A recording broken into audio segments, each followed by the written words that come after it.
अब इंफॉर्मेशन का होगा लेवल अप, क्योंकि आप देख रहे हैं कवर अप। आज मैं पूछना चाहता हूं, अटल जी ने जिस कल्पना के साथ झारखंड को बिहार से अलग कर सालों पुरानी झारखंड की अलग राज्य की मांग को पूरा किया, क्या हेमंत सोरेन सरकार उसके कल्याण के लिए काम कर रही है? भाई जरा जोर से बोलिए, कर रही है? इस राज्य का मुख्यमंत्री तो आदिवासी है, इस राज्य का मुख्यमंत्री तो जनजाति का है, मगर ये सरकार आदिवासियों की विरोधी सरकार है मित्रों, विरोधी सरकार। इस सरकार के समय में भ्रष्टाचार अपनी चरम सीमा पर पहुंचा है। इस सरकार के समय में बिचौलिए, दलाल और आदिवासियों के जमीन हड़पने वालों के समय आ गया है। आज मैं झारखंड के मेरे जनजातीय भाइयों को कहने आया हूं, एक घुसपैठियों से आदिवासी माता बहनों की रक्षा करने की जिम्मेदारी हेमंत सोरेन सरकार की है या नहीं है? क्या वो पूरी कर रहे हैं? अरे हेमंत भाई, कान खोल कर सुन लो, अब सब आपको जान गए हैं। अपनी वोट बैंक की राजनीति के लिए आदिवासी माता बहनों की रक्षा के साथ, उनके भविष्य के साथ जो छेड़खानी आप कर रहे हो, झारखंड का ट्राइबल आपको माफ नहीं करेगा, माफ नहीं करेगा। और उसका ट्रेलर 24 के चुनाव में ही मालूम पड़ जाएगा। मालूम पड़ेगा या नहीं पड़ेगा भाई? क्या होगा सिंहभूम में बताइए? कमल खिलेगा या नहीं खिलेगा?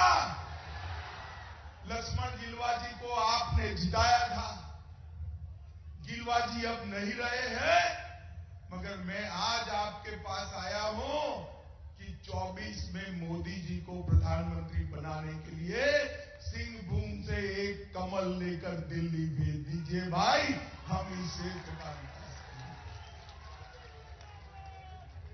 माताओं, भाइयों, बहनों, यहां पर नौकरी के नाम पर युवाओं को धोखा दिया, शिक्षा के नाम पर नैनिहालों को धोखा दिया, खतियान नीति के नाम पर आदिवासी समाज को धोखा देने का काम किया। ये चाईबासा पूरा क्षेत्र, उसकी बंदोबस्ती 1964 में हुई है। मेरे हो जनजाति के भाई बहन कान खोलकर सुन ले, सरकार क्या कर रही है।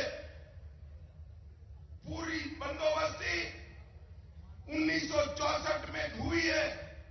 अब ये कहते हैं 1932 के खतियान के आधार पर ही नौकरी देंगे, तो चाईबासा वालों को नौकरी मिलेगी भाई? जरा जोर से बोलिए, मिलेगी क्या? अरे काहे को भाई विभाजन कर रहे हो? नौकरी की संख्या बढ़ा दो। अगर दम नहीं है नौकरी की संख्या बढ़ाने का, जगह खाली कर दो, हम आकर झारखंड को आगे विकास के रास्ते पर।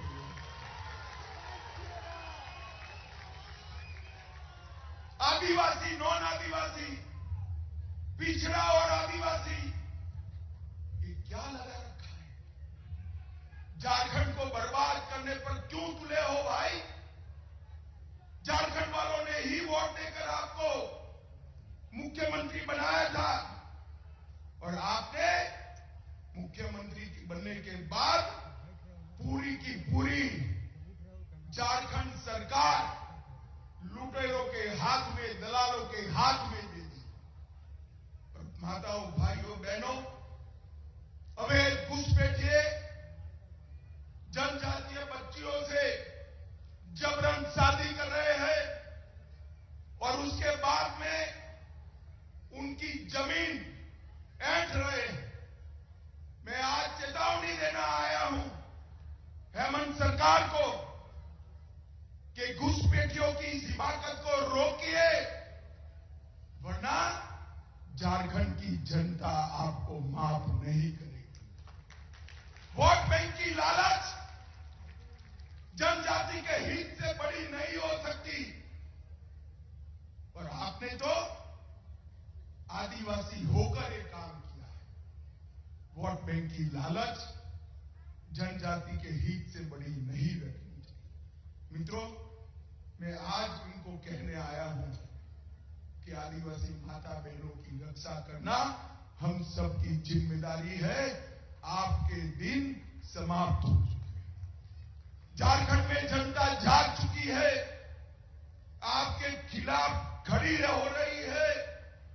मैं तो जब यहां पूछा कितनी कुर्सियां लगाई हैं, उन्होंने कहा 32,000। मैंने बोला चाईबासा में बढ़ जाएगी क्या?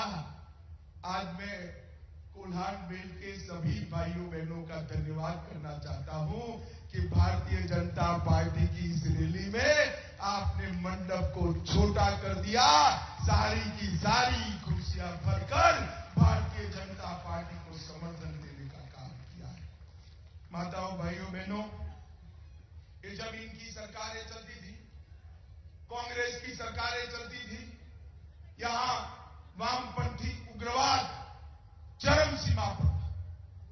2014 में मोदी जी देश के प्रधानमंत्री बने, हमने सुनियोजित तरीके से विकास और कठोरता से हथियारी ग्रुपों का सामना करने की रणनीति को एक साथ चलाया, और आज मैं कह रहा हूं 2009 में वामपंथी घटनाएं 2258 थी, 2021 में 500 से कम होकर रह गई है। वामपंथी उग्रवाद समाप्ति की ओर जा रहा है। मित्रों,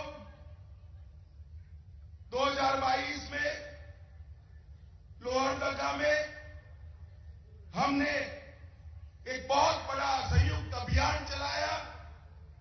इसके तहत बूढ़ा पहाड़, बिहार का चक्रबंधा, भीमबंधा, वहां के दुर्गम क्षेत्रों के अंदर सीआरपीएफ ने एक निर्णायक जीत हासिल की, और उसके साथ साथ वहां स्थायी कैंप भी लगाए। Operation octopus, operation double bull और ऑपरेशन चक्रबंधा, तीनों ऑपरेशन ने वामपंथी उग्रवादियों की कमर तोड़कर रख दी। और मैं आज झारखंड के लोगों को कहना आया हूं, मोदी जी के नेतृत्व में कुछ ही समय में ये वामपंथी उग्रवाद समाप्ति की ओर जाएगा, और झारखंड में विकास का एक नया रास्ता खुलेगा। खबरों से अपडेट रहने के लिए कवर अप को करें लाइक, शेयर और सब्सक्राइब।